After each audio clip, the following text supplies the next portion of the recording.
Okay, welcome back to another AI Marketing Stacks podcast. And I'm here today with Johnson Lee. Johnson Lee has the greatest shoes in greatest shoe connection in direct response. But he's also done a ton of different things. So he was CMO, right? Yes. CMO for Six Pack Shortcuts, which is like um, one of the OG offers of all time. He did the sales team there. He's copywriter. I believe he does a lot of stuff with Barton Publishing right now. Mm-hmm. Excellent copywriter, YouTube ads. He's done presentations for us on YouTube ads, and we'll share some of that stuff a little bit later on as well. But just all around, like world-class marketer, world-class copywriter, and someone who's dove into using AI in their systems and workflows. And the one thing I like about Johnson is like a lot of humanity, which is great. I think when you start talking about AI, it's like it all becomes about efficiency and how do you do things faster and replace people, and it can become a very um, for lack of a better word, very robotic kind of conversation. But Johnson always has a great sense of humor and a lot of humanity, so that's why I wanted to bring him on. So welcome, man. What's up? Awesome. Chilling. So the first question I want to ask you is more general, and it could be marketing related, AI related, could be anything, but it's what are you working on right now that has you the most excited? Um, Man, recently just writing new leads, trying to beat controls. I do write VSLs, but it's, it takes a while to write that up. Of course, if you have AI, you could kick it out a little faster, but you still got to think and reread and clean it up. So getting those new leads out and as you know, like leads and ads, they're pretty similar, right? Hmm. Just that it's the same thing as an ad, except there's no, go click, there's nothing to click forward to. You got to get them to watch.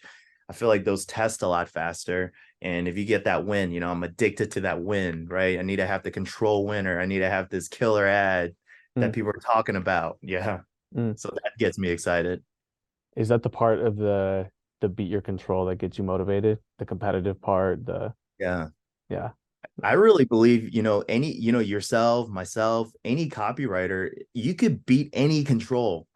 You know, if you try hard enough, you sit there and you think of enough ideas, you could beat any control. You just got to have that deep desire to win no matter what, instead of like just proofreading it really quickly. You're literally reading it sentence by sentence, making sure each sentence connects and makes you want to read the next one.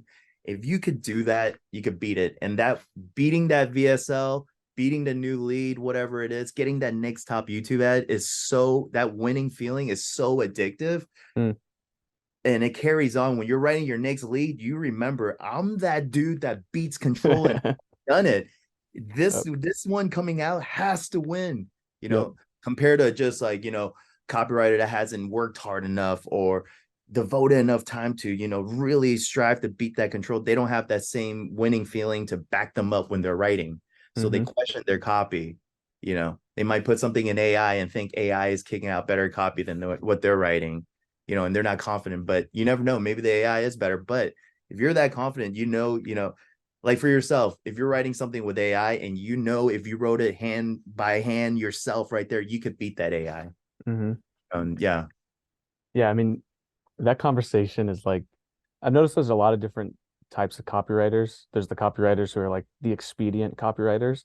They want to Mm-hmm. get things done, they want to get things to be efficient, they want to like knock things out, and there's nothing wrong with that because at the end of the day, sometimes all you need the words to sell, they need to be good enough, right? Because there's Yeah. so many other levers to pull.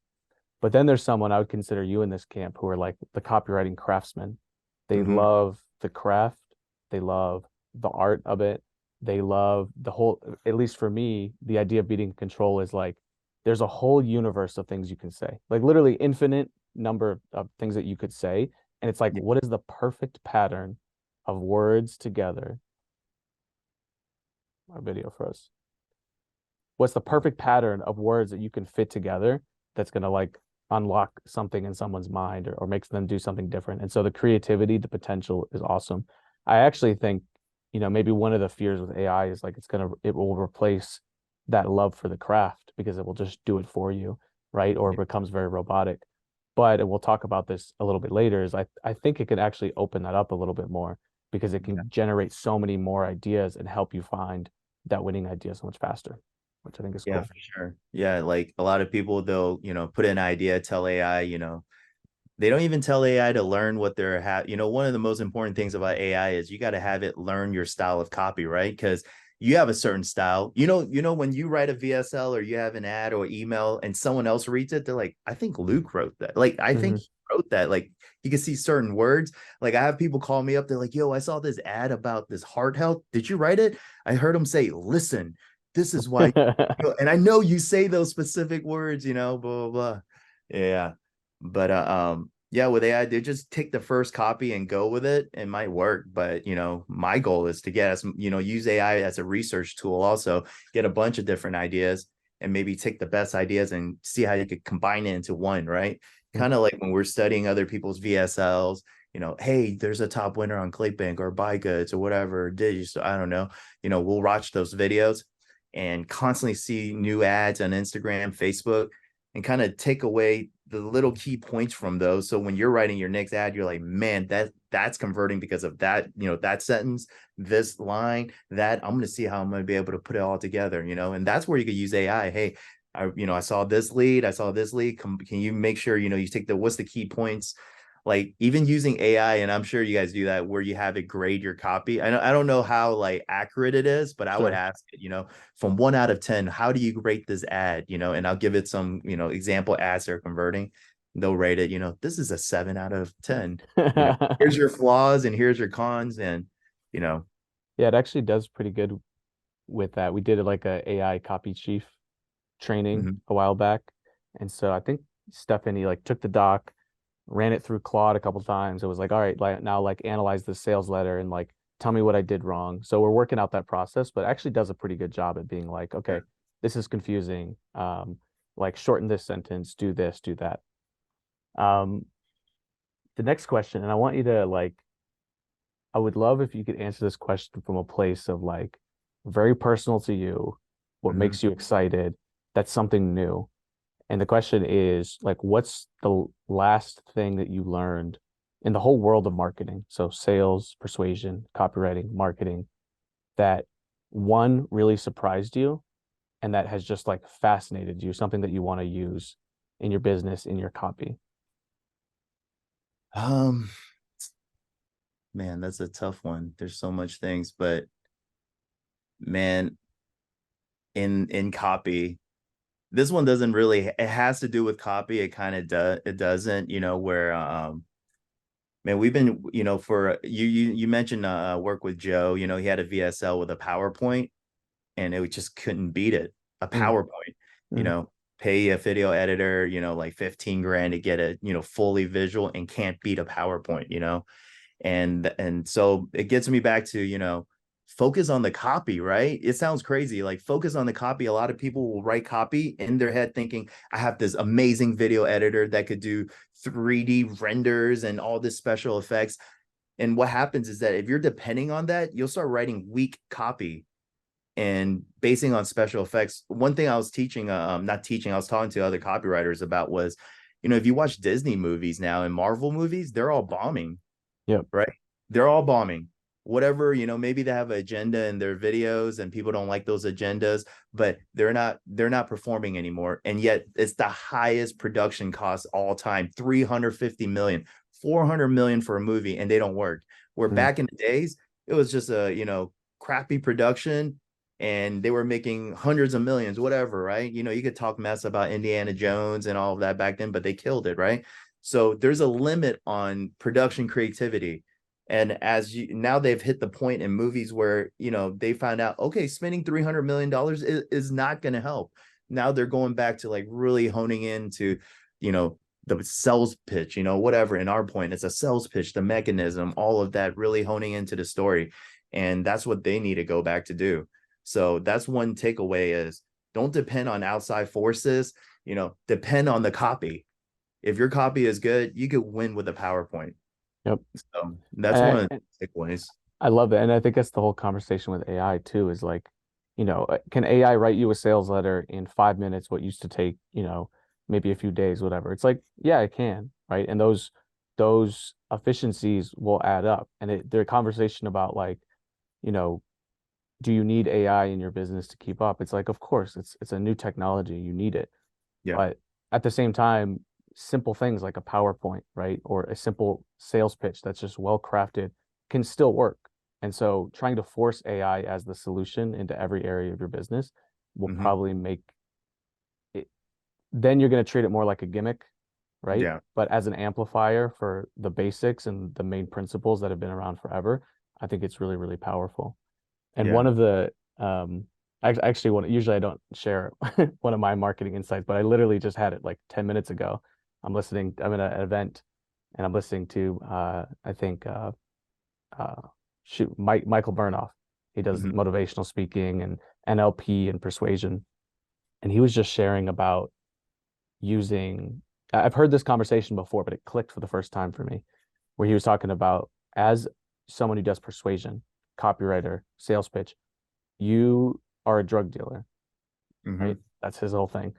And it's like I've heard it before, but he went into it about like the words that you use in a certain order do trigger biological reactions in other people, Yes. hormones.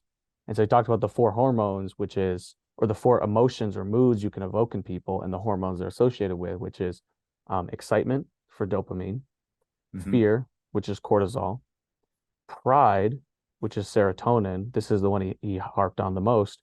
And then the Nice. last one was oxytocin, which is all about connection.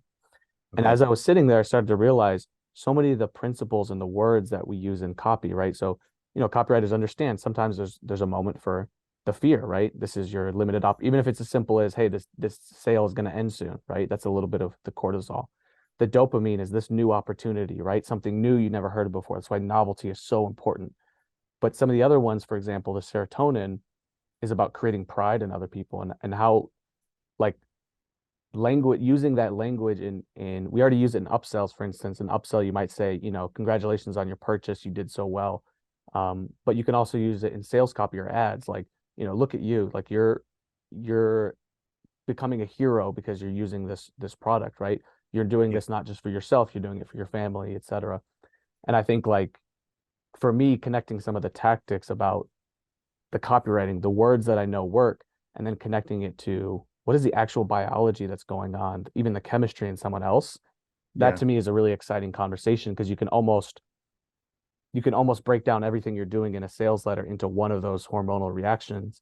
And now it's about what's the pattern. I'm going to make them feel a little bit of the excitement, and then I'm going to give them maybe a little bit of the stress, and then I'm going to come in and give them the serotonin, and not in a manipulative way, but in a way Yeah. that gets the message across in a way that's impactful. So Yeah. I don't know. It's just like ringing in my head because I literally heard it 20 It's minutes ago. So that's what. true. It's like I always say, it's like telling a joke, right? When you tell a joke, you have to tell it in a sequential order. Your story, your, one or two line joke has to come in a specific order, or else it won't be funny. You take out one of the key words, it's not funny. Okay. That's why some people aren't funny. They Yep. could try because they don't know how to, use their expressions to hit those, hormones to get it to trigger, right? Or whatever it is. They're not putting the words in the right order. And it's the same thing when you're writing sales copy. You're not, you're telling a joke, except you're not trying to get them to laugh, you're getting them to buy. Yep. And if you read sales books, and they teach you those, like the 8-step sales process, qualification, build rapport, um whatever, tell them the problem, whatever it is. Each one of those is exactly what you're talking about, except they don't tell you that, when you build rapport, you build, whatever that hormone that, builds the connection, right? They simplified it where they probably figured that out a long time ago, and then they simplified it in the 80s, whatever. Right. And now, not a lot of people are reading those books, or, they're not willing. A lot of people now today, they think they're smarter than people back then. Now they're discovering, trying to break down like the psychological effects of, that sales process. But really, if you just dumb it down, if you lower your IQ a little and just follow those steps, you'll kill it. It's Yep. just sometimes we're too smart for our own good too. That 100%. makes sense. Yeah. No, 100%. So I want to ask you now about AI because I've heard you share a little bit about it, so I know some of it. But how Mhm. are you using AI in your business for writing copy or whatever? What are the main workflows that you use or the main ways that you use AI? If it's just like if we need some basic content, like let's say on emails and content like that, I'll use AI because I'm not really trying to sell hardcore or anything like that. I use AI, collect all the different key points that I need, put it in there, have them write it out. I might clean it up, or I might just write out some real fast and then give it to AI and tell them to rewrite what I already wrote you know but when it comes to ads, when I'm writing ads, I'll mainly I'll come up with the idea first, because I'm not going to ask AI. I'm not going to say like, hey, give me some ideas on hook ideas on how I'm going to fix heart problems or weight loss or whatever it is. I'll come up with that mechanism first. For instance, like let's say I found out for diabetes or something, right? Let's just say diabetes. Okay. You need to, stop wearing certain socks. Let's say that was my hook. Hey, never wear this if you have diabetes, right? Whatever. That idea, I don't think AI is going to kick out for you. But if you had that idea, then I would give it to AI and say, hey, I have a hook idea. Tell me, write me a hook about, why diabetics shouldn't wear these types of socks, and leave me, explain the science in the body copy. And I'll explain it in detail, like, hey, write me a 2-minute ad, write me a 3-minute ad, be as specific as possible because they'll do it for you. They'll even time it out for you, right? So that's how I've been using AI, rewriting, write new ones. Because sometimes, when you're writing an ad, they're 2 minutes and you get AI to kick it out. It doesn't come out exactly what you want. So you do it again. You ever get to the point where you're like, man, I could have just wrote it out myself real fast. Right. But it's still good because those ideas that AI is kicking out could give you alternate versions of what you're thinking. So Yep. don't only use it, don't solely depend on just writing that one copy with it. Use it to help you kick out variations of it. Hey, this is what I wrote. Can you rewrite this? And then, a new aggressive idea, I would tell it, write it hardcore, make it super scary. You know, Yep. that's what I've been using it for. 100%. And I think even for the like for the hooks, one thing that we've been experimenting with is I don't know actually all the technical lingo behind it, right? I just sometimes I pretend I know, but I had no clue. I think it's called like few shot um learning, right? Where you're basically in your prompts, you're giving tons of examples. And so Yeah. we've experimented, especially now, because some of the ones like Claude and GPT, they have bigger context windows. So you can put, huge prompts. And actually one thing, I don't know if you've used this, is poe.com Ho.com. POE.com. It's like $20 a month. So it's the same subscription as ChatGPT, but it gives you access to like GPT-4 um, and through the API, which means it's a little less, woke, right? It'll sometimes give you a little more, it'll be a little more raw with you. So you can Mm-hmm. use Claude, you can use all of these ones through Poe, all for $20 a month. I have no connection with them, but I use the tool. And And they'll reach out like super long super amount. long. They have the 32K. So I think the regular one is 4 or 8K in ChatGPT. This one is 32K tokens. So that's like at least at least 4 times as long for your prompt. So what that Okay. allows you to do is you could put tons of examples and be like, look, I want you to come up with hooks. Here's the type of hooks that I like, right? Hook number one, contrarian hook. Here's 3 examples. Hook number two. And if you give it enough examples, sometimes it will come up, not all of its ideas are going to be great, but sometimes it'll come up with some ideas that you're like, damn, like, shoot, I wish I had thought of that. Dang, that's Um, good. so that's Yeah. that's one thing we've been experimenting with for hooks.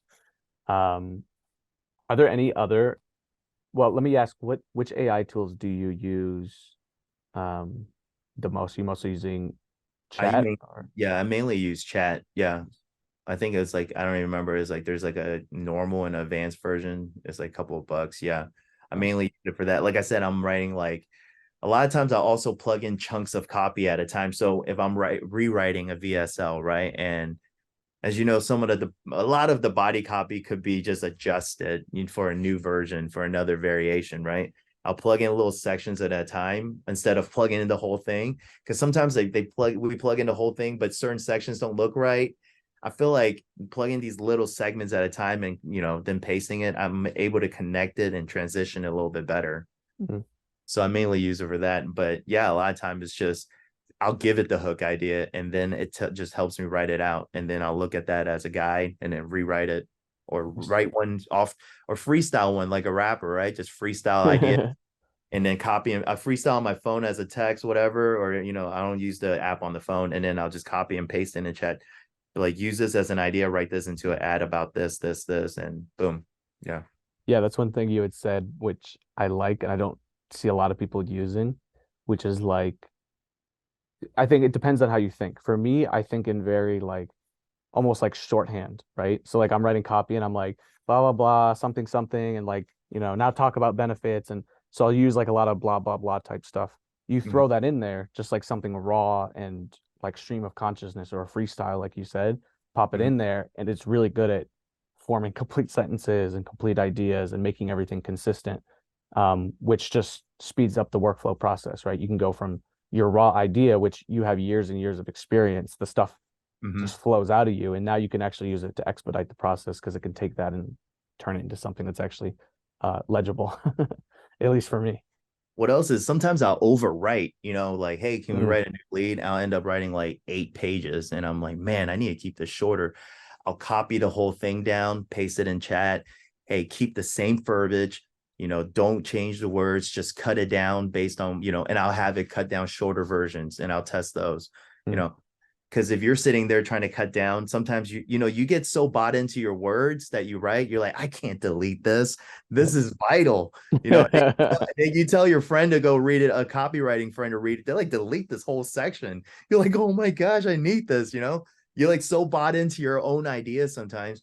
And I think chat can help with that because it's not biased, but like, what do you think's needed? Cut it out, keep this tight. I want the same painful information, and I'll use it for kicking out different variations also. Yeah. Yeah.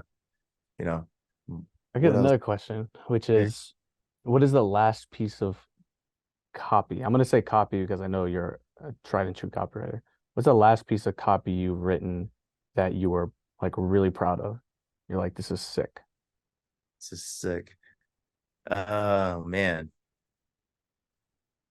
We did okay. So we wrote a so we'll talk about Joe again because we've been beating some of the controls, right? He had a VSL that couldn't be beat for Mm. years. Okay, it was that PowerPoint. So we finally beat it with a new testimonial hook that we found like this hour-and-a-half video, and we trimmed it down to like a couple of minutes, just the key points. And I wrote like a transitional hook copy in front of this testimonial and transitional copy underneath the testimonial to connect to the original VSL, right? That transitional copy, it's super important. Sometimes, people would just plug this, testimonial or whatever idea, and they don't think about how it has to smoothly transition to the next line of copy. So there's two chunks of copy. And what we did was after, and it beat the control, right? So that's one big thing already. And what we did was we took those transitional copy and plugged into email and tested as a swipe, and that alone won. Mm. So, one thing is repurposing the copy, and even some copy that you don't think is significant, if it converts on emails, it's going to work. And then so yeah, and they work back and forth. And that's one thing I always tell people: if something works in email, turn it into emails are just two-dimensional ad copies, right? So you turn it 3D into a video ad. And if that works, then obviously test the same kind of copy for your lead because leads and ads and are similar. Yeah, so that's 100%. one thing. Yeah. I get excited when that same copy could convert in multiple in Yes. emails and in an ad and turn it into a lead and it works all the way. You're like, man, that's some really good stuff. Yeah, I feel like people in general, my experience, and I make the mistake, and I've seen it happen a lot of different times. It's easy to make the mistake because you're in your business and you're so close to it, you're in your copy. But um, when you start to look at like, okay, what are the needle movers that actually make a difference? And so typically, I think your offer structure, right, your pricing, Mm-hmm. your ascension model, like those are the big needle movers because that's how you get your profitability, which whatever. And then as you move closer down to persuasion, which is sort of where you and I operate, right? That's in the copywriting world. There's also points that have higher leverage, right? And people know it, but I think people still underestimate. It's the whole thing, like the 80/20. We still underestimate how powerful that principle is. Yeah. Headlines, leads, but more importantly, I think to your example, it's the idea, right? When you Mm-hmm. find that winning idea, which it just so happened for this market at this point in time, that idea of whatever I don't know what you put, whatever you put for that hook and whatever that testimonial was doing, whatever that hook came after, that idea was so compelling, then you more compelling than the words themselves, I would argue, right? You can get Yeah. fixated on the words, and of course the words matter, the stuff, but it's that idea. If it works in the lead, It's going to work in your email. It's going to work in your ads, and repurposing of that, not trying to reinvent the wheel. I think that's something that a lot of people miss. It's like find the one idea that's just connecting with your market. It's not about being fancy. It's not about doing something crazy. It's about being precise. Like, what is it that hits that button for them? And then Yeah. copy and paste. I think you just gotta, with piggybacking off that, you gotta be a mind reader pretty much. So, I've been in face-to-face sales, before I was copywriting, I was doing face-to-face sales. And one of the key techniques is I can kind of predict your issues. And if I'm not sure what your problems are, what is the word? Like inception, right? I'll force it on you. And that's Mm, one key thing in VSL is like, you know create the what are you good at solving. Like, let's say I'm really good, let's say we're selling gym memberships and I'm really good at solving the spousal, I have to ask my husband before I start. Let's say that's what I'm good at. I'm going to force that problem on you. So while we're touring, I'm like, hey Luke, you're probably going to have to ask the wife, and I get it, put that idea in your head, so at the end when you tell me it's your wife, I'm already the best at solving that problem. So if you're really good at solving emotional issues because you're just an amazing storyteller, you know, hone into that, talk more about that, whatever it is. And if you're able to predict, so let's say I'm trying to ask a girl on a date and I could already think like, hey, she's gonna ask me where am I gonna take her? Am I an honest guy or whatever it is? I could already kind of predict those. So when I'm talking and I'm pitching her, I'm able to align exactly like a mind reader. That's why whenever you read really good copy, you ever do revisions on copy, you're like, oh man, they need to talk about this. And you read the next line, they're talking about it. yes. And you're like, they should really, and you start writing comments. You're like, explore more on this issue. And then you read the next copy, you're like, delete my comment because they already thought about it. Yep. That's pretty good copy then, because they're able to predict what you're thinking and they're solving it and you feel it right then too, you know? And and speaking of like, copy that you're proud of, sometimes I'll read my old copy and I'll get teary, Mm. right? I'm like, Jill told, and that's when my wife, blah, blah, blah, blah, blah. I'm like, man, this is kind of sad. And it's like a made up story. If it makes you, get teary or hits you and you wrote it, it's going to hit somebody. Mm. So, yeah. What do you think has made you successful as a copywriter or in marketing in general? Um, man, I really believe that I could sell anybody. So Mm. having the confidence to say what you really feel. So people are afraid to say words, write words, or put an image. I'll write an ad. I'm like, video editor, use image similar to this for a toe fungus, right? And I'll show other copywriters on the team, or they're like, oh my God, don't use that picture. That's terrible. It's this, I don't even want to look at it. I'm like, you're probably not going to be a good copywriter. If you're scared to look at a picture, that means you're also scared to say certain things. That means you're also scared to do this. And if you're scared, you're not fully expressing yourself. And if you can't Mm. fully express yourself, you're just a writer. I don't even see like the passion inside of you, that the creative thought and thinking that it took to find that picture, to say these, like Kanye West. Okay, he's kind of crazy, but he says crazy stuff because he's not afraid to say it. And yes, there are repercussions. There's it's a you have the right to say anything, but there are consequences to it. These people don't want to face the consequence, right, Yep. of saying certain things. And without consequence, the consequence could be $1 million, could be a winning offer. So you just limited, a ton of your, possibilities, just because your brain won't even let you write down a certain, just write it and clean it up later, if you're afraid. That's that's super super powerful, and it actually reminds me again. I'm just stealing from the presentation in the other room, but and I keep messing up his name, Mark Barnoff, and someone will correct me later. We'll put it in the notes or whatever. But the guy does Average Sucks or whatever. He's an amazing speaker. We'll give him credit. He just said something that has also been rattling in my head, which is so close to what you just said, which he said, sales is being willing to risk the relationship. Mm-hmm. And I was like, that hit home for me, not just in copy or in my, but it's like in my life, in my personal relationships. It's like, there's so many times where I don't want to tell someone the truth, or I don't want to tell somebody what I want, or I don't want to tell somebody what I'm feeling. I don't want to express myself. And it's like, sales, yeah, we're talking about copy and making money and growing your business, but it's sales and persuasion and connection. That's a part of like all of our lives. And so if you live in this trap of limiting yourself because you're scared to risk the relationship, you're always playing it safe. You're never going to get the results that you want, whether Yeah. that's in a sales letter or it's in a relationship or whatever. And it's like, if you imagine a world where those brakes, people took their hands off those brakes, right? They took the emergency brake down in their lives and allowed themselves to be fully expressive. And what you said is like, you're going to make mistakes. But what's the Hmm. amazing thing about mistakes? You just clean it up afterwards. Yeah. Clean it up afterwards. Doesn't mean you're callous or careless, but there's always opportunities for cleaning things up. And it's better to err on the side of taking more risk. Yeah. Say what you gotta say because it qualifies them. Okay. Mm, And those, you know, as you were saying, sacrificing a relationship, it's not a sacrifice. They're not qualified for your product. right. You know, if you never said that, they might think they are, and then they'll watch, your VSL and you have like, oh, your drop off rate's lower, but you have less sales.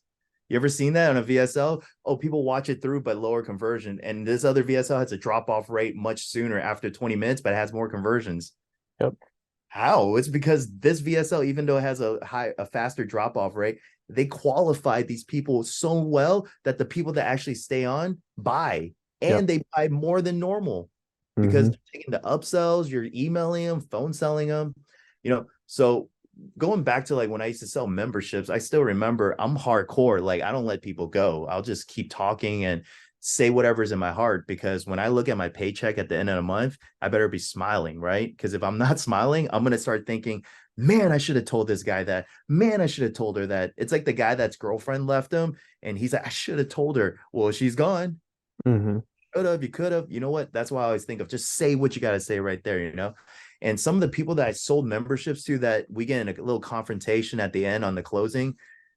I mean, I'll give you an example. There's one when there's an overweight guy, and he told me the doctor told him he needs to work out, so he came to the gym, showed him the gym, told him, like, hey, here's the membership price. Let's get you started. He goes, no, I don't need it. I'm like trying to convince him. He says no, and I'm like, congratulations, sir, you won. He's like, what did I win? I'm like, well, at Thanksgiving dinner, when your nephew comes up to you and goes, Uncle Jimmy, why are you so fat? You tell him I won the war against fat loss. I went to the number one sales guy in the country and I told him and I convinced him I don't need a membership. Mm, And I convinced the number one health club I don't need it. I convinced my doctor I don't need it. I won. And that's what you go tell your nephew. You beat the war against fat loss. You don't need to lose weight, whatever. And this guy's like upset, right? He goes, I don't need some punk telling me what to do. And at the end, he thought about it and he came back and he bought. mm, And he became like a super good member. He came and visited me all the time, thanked me. Those are the people that you made them realize the truth because your wording is so like direct and, like I said, hit all their emotions and that they made them rethink their life and they bought. And now those are your highest LTV members. And you'll realize like I've seen YouTube ads have a lot more content than Facebook ads. Facebook ads are more like just intrigue, right? Like I call them announcement ads. Like we're saving the world, 100 million people are using it, big pharma is killing themselves because of this, whatever, right? They're mm, announcing, they're not teaching you anything. And you'll see that people with the YouTube ads, they'll say more directly to you, teach you content, tell you a little emotional story at the end. Those people end up, higher LTV. They're more, receptive to phone calls. They're opening your emails better, spending more. So, and people who buy email, who buy leads, they want YouTube leads, you mm. know, and they'll spend more on that. So, Where do you get the confidence when you're on like the confidence to say something like that to that guy, right? Like you had the idea, maybe someone else might have that idea. What gives you the confidence and the gall to be able to actually say because that? I realized that as long as you're not being like, as long as you're right, okay, as long as what you're saying is true and it's not downright just mean and just, oh, you're good, you know what, you don't look good, you know what, go out there and you're going to be a slob for life, that's not true, right? But if you tell them the truth, like, hey, you beat weight loss, like honestly, you've convinced me, I'm the top sales guy, you convinced me you don't need it, so you want, I mean, it's real, I really felt like that. So as long as I know what I'm saying is real and it's not going to hurt anybody physically or anything, I'm willing to say it because nothing's gonna happen. It's like asking, going back to asking a girl out on a date, right? I'll say anything, you know. When I was single, I'll say anything. Because what's the worst thing that could happen? We don't go out on a date. Mm-hmm. My life never changed, you know. Just say it, you know. And I would tell people always ask for discounts, right? When the first thing you got to do, you know, when you go out there, why not ask for a discount? You know, build your bravery up everywhere. You know, when you get to a bar, ask them for the handsome discount. Hey, you know, can I get the handsome discount? Once you realize you could say anything and it won't hurt any, not anything, you know, as long as it's right, you only could benefit from it and learn from it. And the more you say things to people in real life, the more you'll see the reaction. And based on those reactions, you're able to write copy for that. So if you talk to a lot of overweight people, if you're writing a fat loss offer, you say certain things to overweight people, you'll start realizing, wow, they're when and okay. So I do this weird thing whenever I get a call from like someone from the Philippines or somewhere, customer service, and I could hear a little accent.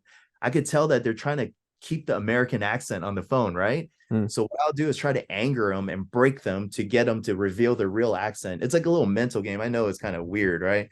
Mm. But when they reveal the real accent, they'll start talking more real and they'll start expressing. So, you know, trigger people a little bit. Don't hurt them, you know, trigger a little bit and they'll react with the real emotion trapped inside. And you're going to be able to write copy, sell to these people correctly. Because no one wants to tell you the truth.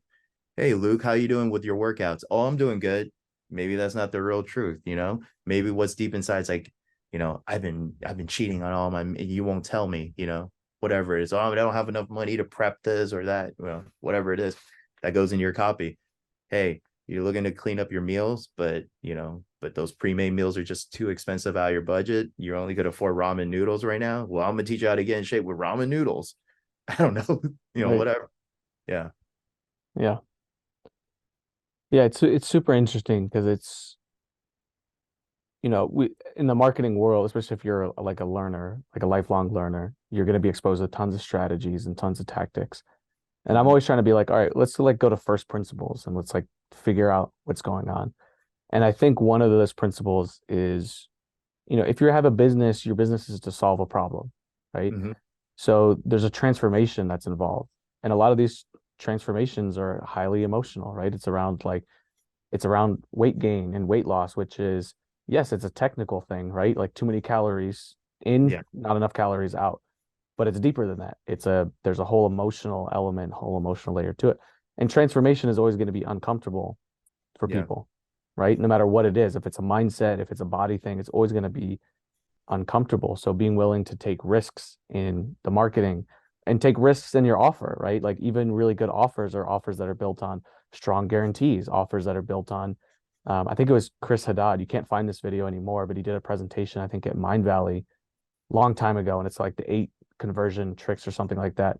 Brilliant presentation, but I think they took it down. And one of his tips was like, make claims with balls. Like basically have like, say something, right? Like have balls when you say it in your copy, but it goes like beyond. It's in your sales pitch, it's in your offer itself. Make your offer bold, take those risks. I think so many people Yeah. don't do that and it holds them back. So Yeah. Don't think about compliance initially, you know. So imagine this. I'm writing a Facebook ad and you're like, Johnson, you can't say this, you can't say you can't use this word. Just write it. Write whatever your heart feels and then go back and clean it up. Because yeah, if you're writing with the intent in the beginning of with all these filters already, you're never going to get the true copy in there. Clean it up afterwards, you know. And I'm sure you're gonna have someone else read it and they're gonna tell you, you can't say kill, you know, I'm just gonna kill myself, you know. All right, cool. Let me reword it.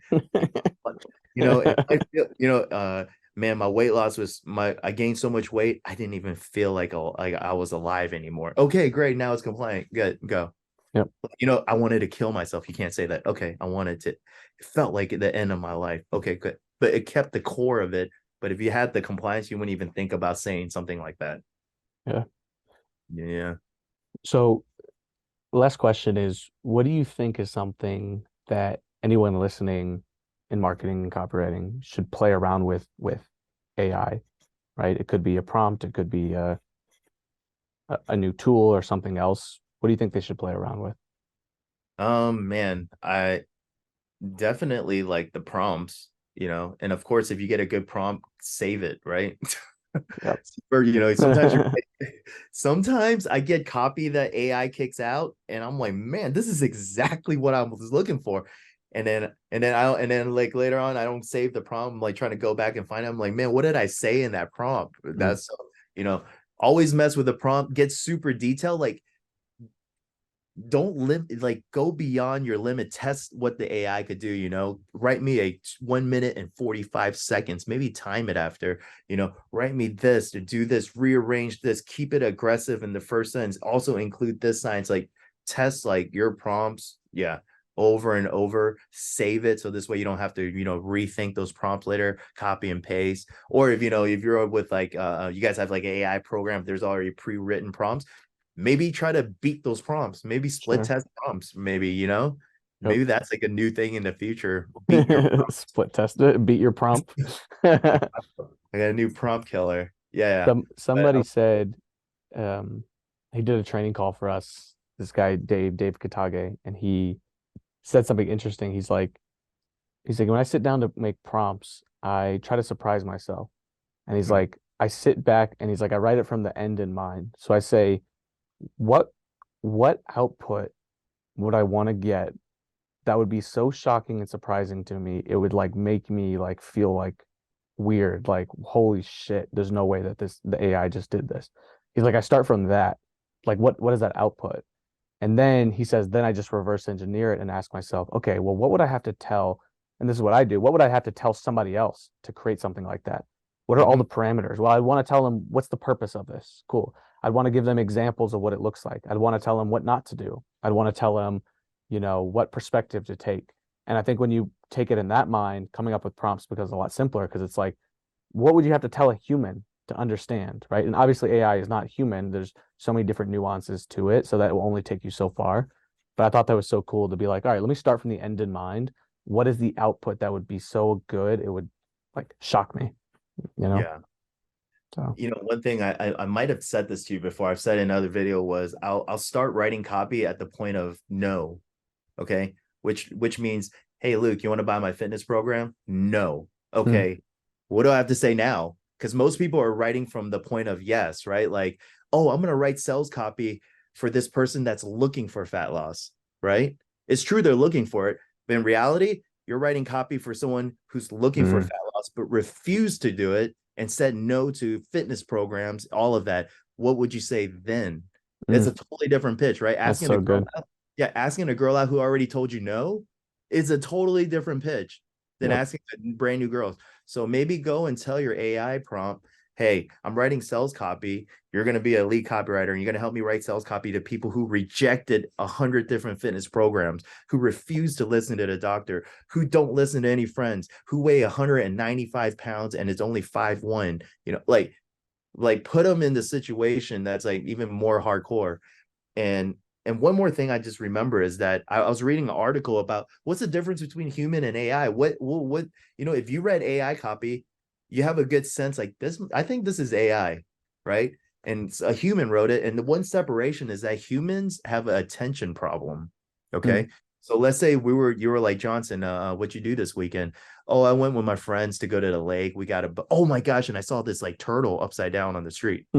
Okay, that turtle upside down in the street, AI would never write that. But that's the stuff that humanizes you, because humans have a problem with attention where we'll talk about one thing and jump to something that's totally doesn't make sense. And that's how humans talk. And AI doesn't do that. They'll just straight up give you information. Hey, if you want to lose weight, it's all about doing these three things different. It's blah blah blah blah blah blah blah blah blah blah blah. And here's what 5 pounds of fat looks like. Whatever. And then a human would be like, here's what 5 pounds of fat looks like. Whoa, did you see how disgusting that smells too? Crazy, right? Like AI is not going to write you that little line. Maybe I haven't tried this, but maybe you got to tell like AI, like, hey, humans have paste that whole article in there. Learn this article about humans, the difference between human and AI. It's where human has attention problems. I want you to insert specific human like feelings within the copy. Maybe they might do it and maybe they don't, you Mm. know but that's one thing I'll do is after AI writes the copy, I'll take it and I'll see if I can plug in little humanizing things, reword it, make the sentence incomplete so that they won't believe it.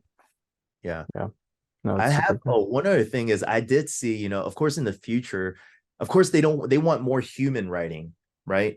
Like Google, whatever the algorithm, they're going to prioritize like human writing. They could see what's AI written because a lot of affiliate ads and stuff like that, they're all based on the same formula. And once the bots figure it out, if this video ad violates, it's going to trigger a violation in another ad that's similar. And we're all using the same B-rolls, same Fiverr talents, maybe, so being uniquely different is going to be important. And I think humanizing it and doing all that. And the article also says maybe in your descriptions, put in that a human wrote it, Mm, right? That might encourage reading. I'm not sure, right? But it's super this interesting. this was And written by a human. Like, let them know, that it's not some computer. Yeah. yeah, I think there's so many creative things you can do. I love the idea too about a prompt that's like, write this to somebody who said no to this, no to that. I think that's such a cool, just for forget the prompt. The prompt is cool, but the copywriting and in your life, like start from like with the no, because that Mm. totally rewires. Because I mean, it's the simple stuff, but really great copy is like it just goes through the objections. Hits the Yeah. objections. Hits the objection before you even think about the objection. They're already addressing it and knocking it down, and just doing that in the right sequence. I mean, that's what great copy is. I mean, think about Tom Brady. He's Mm, he cried in his interview when he talked about how he was drafted in the 6th round, right? And he's already won like 4 Super Bowl at the time. You better believe every time he gets on the field, he's thinking about how every team didn't draft him. Everybody, looked over him, all of that. And he came from that, like behind the 8 ball kind of pressure. Like they already said no. And that's where great performance comes out. That's where like the whatever it takes, I need to show everybody, I'm behind the 8 ball. I gotta take over that feeling every play he does, every Super Bowl he's winning, he's thinking about how no one. If you ask football players, if you watch like YouTube videos of football players and ask them, you were drafted in the 2nd round. Do you remember every wide receiver that was drafted in front of you? Absolutely. Number 3 draft pick was blah, blah, blah, blah. Number 6 was this guy. And I couldn't believe I was drafted like eighth. I was the 8th wide receiver draft. Like they remember every team, every player. And then when they go play against that team, they're thinking about how you didn't draft me, but as a copywriter, we didn't, you got to think about that too, right? Maybe this guy who you pitched a VSL to didn't want to hire you. Oh, you don't want to hire me? Okay. You know what? Bob here hired me. I'm going to write a VSL that's so crazy and it's going to convert so well that you're going to be so shocked that I wrote it, and you're going to be so sad, whatever it is. You missed out. And you know what? If you asked me to help you now, I wouldn't even do it for 100 grand. mm. If you have that kind of killer instinct inside, you're going to write some crazy, some good copy. Yeah. Yeah, I'm with you. I don't know how to generate it in people, but a big factor to success. People phrase it in different ways. Like sometimes they phrase it really bluntly, which is you think you're better than others, right? Mm-hmm. I don't know if that's necessarily the phrasing that I would have, but there's some kind of superiority or some kind of just something that you have where you're like, I'm going to be great. And it's so funny you said that because I've had that exact people who didn't hire me early on. And I'm like, you know what? I'm going to become so good. You're going to regret this. And that was my attitude for no reason. It was not based necessarily in logic or experience or evidence, but I was like, I'm going to get so good. You're going to regret that you didn't hire me. One thing before you Yeah. go on, you got the idea, you know, maybe we grew up different. Maybe we grew up on the streets. Maybe we play sports. Maybe we did stuff like that and we got driven. We were taught that, where maybe a lot of copywriters are people that just stayed home, didn't want to do outdoor activities. They don't work out. They're just one of those people that play a lot of video games. I play a lot of video games, but they play a lot of video games. They're just, the introvert that stays home. They never got into that confrontation of having to prove, I'm a tougher person. I'll be able to protect more people, and they never got that experience. They never had to go on the street and get jumped, right? And run for your life because someone's gonna steal your shoes, whatever. You buy a brand new bike, someone steals it the next day, and you got to go to their house and steal your own bike back and spray paint it so that they don't know. They never experience that. Maybe they need to go do some stuff, get some crazy, if you haven't been out there, in the streets and like realize what other people, because if you live the nice life indoors, you're missing a lot of emotions that you've never got to learn from people out there. Yeah, I mean, I think that's a really good conversation, and my just perspective on it is that every single person, a lot of the most successful people, they're driven by it's a superiority complex, but it's driven deeper by an inferiority complex, right? Yeah. Where you want to prove yourself, right? Hmm. I didn't get the respect. I got bullied in high school. I didn't get the attention. For me personally, it was like, had already been a few years, like 23, 24, 25, and I was like, I feel like a loser. Like I need to do something to prove myself. Like I want people to know who I am. I want people to know that I'm capable. I want people to know that I'm smart. I want people to know that I'm successful. I hate walking around and people don't know who I am and don't give me that respect. I hate it. Yeah. And I think a lot of people actually, I think it's part of the human experience is that you have that inferiority. But I think everybody, depending on your circumstances, what was modeled to you by your parents and your personality, you have a different response. So I think a Yeah. lot of entrepreneurs have a more aggressive response where they're going to go out of their way to prove things and they'll take on a lot of risk and a lot of, they'll take on they'll take a lot of beatings to make the proof. Other Yeah. people may take a strategy of being more apathetic. Other may take a strategy of being more people pleasing as long as I'm liked and accepted. And I think the deeper conversation is everybody has a strategy to cope with their experience. Yeah. Some of those strategies get labeled more as successful, but there's a lot of burnt out entrepreneurs who are not happy.